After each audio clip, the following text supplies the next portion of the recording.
I'm so chuffed to be sharing today with you. Honestly, I really am. And yeah, what a privilege. It's amazing. I'll do my speech now. Thank you. It's an honour to be here with you all today. Congratulations to each and every one of you. What a privilege this is. I'd like to say a massive thank you to the Honorary Degree Awards Committee here and everyone at Leeds Arts University, and for Pete for putting me forward in the first place. So thank you very much. Thank you guys, it means a lot. You'll be pleased to know that my kids went through my speech and removed all the dad jokes from it. So it was originally 12 pages long, it's now 4. It's got a bit of dad advice in there though, so you know, like any advice going forward, take the stuff you like, bin the rest, okay? Some of you, including me, might be questioning why I have been given this accolade. Well, let me tell you why.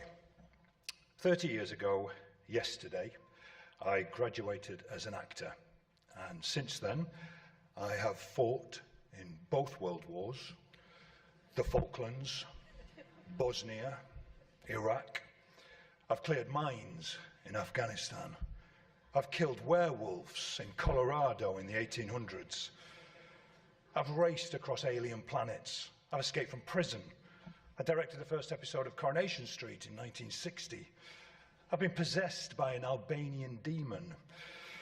I've worked my way up the police ranks from Bobby on the streets to Detective Chief Superintendent.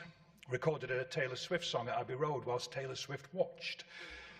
I've been an evil scientist, hell-bent on the destruction of wolf bloods due to an early childhood trauma. I've been a king, a reverend, a vicar, a vet, probation worker, and porno bride.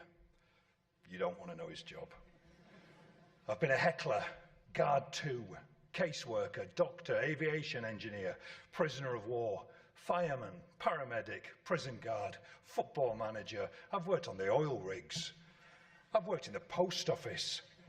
I've been married over 40 times.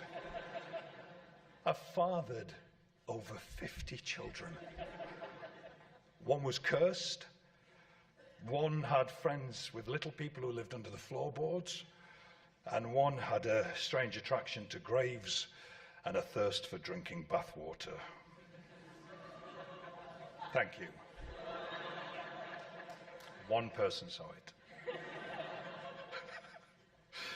I've been killed countless times. I've been shot, stabbed, drowned, then shot again, even though I'd already died when I'd been drowned. I've been harpooned. I've been eaten by a monster. I've been eaten by a killer shed. I've endured severe cold as I attempted to cross the Antarctic, and I've endured severe heat as the devil himself. So don't tell me I don't deserve this. You know, I've literally been through hell and back. Which helps me neatly segue into imposter syndrome. It wasn't until I read that opening out loud to my daughter that I realised I was just trying to find a funny way of addressing my own imposter syndrome at being given this honour, that I was trying to get my fear of undeserving out into the open and laugh at it. In this day and age, people live their lives in public, but their lives through a lens of their choice, lives through a filter that very rarely represents the whole truth. And my advice to you would be to not follow the people you admire or desire to be like on social media, because they won't post about the jobs they didn't get. They won't post about the disappointments, only their successes. And it's not good for you to be bombarded in a belief that everyone else is smashing it. They're not. It's hard. I'm not. Everybody struggles. I've always struggled with imposter syndrome, feeling that I don't deserve to be where I am, that things aren't for me but for others, that art belongs to a different, better class of people from different, better backgrounds, different, better educations. It's an exhausting waste of time. So some advice to anyone who feels like this right now or later in your careers: you are where you are because you belong there, because you have a right to be there just as much as anyone else, and because you've worked damn hard to get there.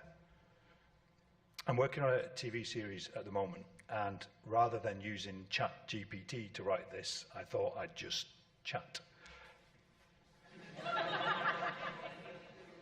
They wanted to remove that one. I said no.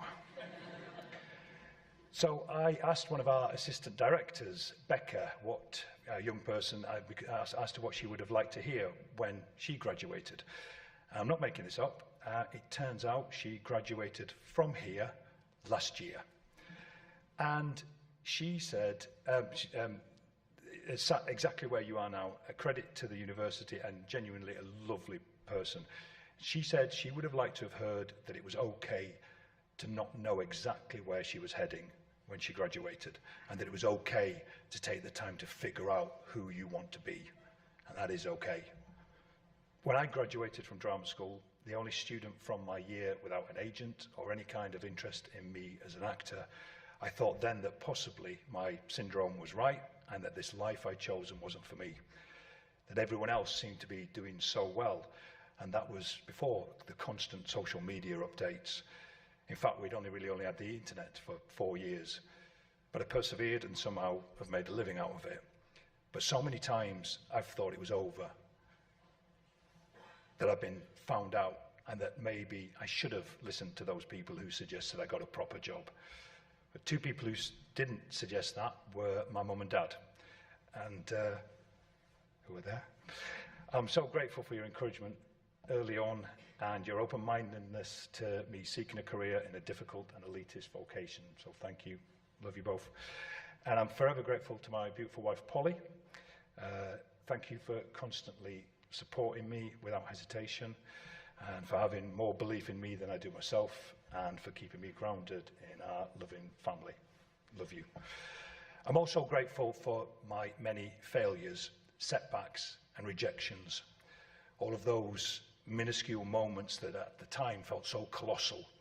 And I'd like us all to take a moment to think about our failures, to cherish every failure that has led us here. Failure, the unsung hero of success, the friend we need to start actively inviting to every party and relishing in their attendance. Your entire lives will contain more wrong turns, more wrong words, wrong choices than you'd ever wish for. But without all those typos, trip-ups and travesties, there is no here and now. We are an amalgamation of everywhere we have been, everything we have seen, touched, heard and loved. So see more, hear more, love more, be more. In summary, embrace the failure. Don't be a dick. That's the most important one. Take that one. Don't be a dick. If it scares you, do it. Live in the moment. Only connect. Keep chasing the dream. And wherever you end up in life, keep that ladder down for others to follow. In fact, add a few more rungs to it. Congratulations to all of you, and thank you so much for this. I'm looking forward to seeing you all out there.